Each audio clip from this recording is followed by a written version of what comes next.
नमस्कार. ध्यानधारणेच्या अभ्यासाकरिता पद्मासन हे आसन सर्वोत्कृष्ट म्हणून सांगितले आहे, परंतु काही कारणामुळे आपल्याला पद्मासन घेता येत नाही. मग अशा वेळेस पुढील काही आसनं आपण ध्यानासाठी वापरू शकतो. त्यातील हे पहिलं आसन ते म्हणजे समासन.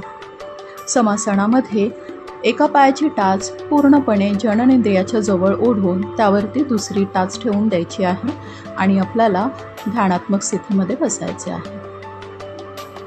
या आसनामध्ये आपली पाठ सरळ राहते, मान सरळ राहते.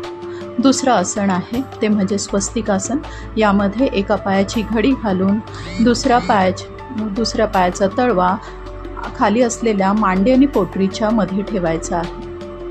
अशा पद्धतीने अतिशय सुंदर असं स्वस्तिकासन आपल्याला घेता येतं. यामध्येही आपल्याला छान असा ध्यानाचा प्राणायामाचा सराव होतो. पुढील आसन आपल्याला सर्वज्ञात आहे ते म्हणजे वज्रासन.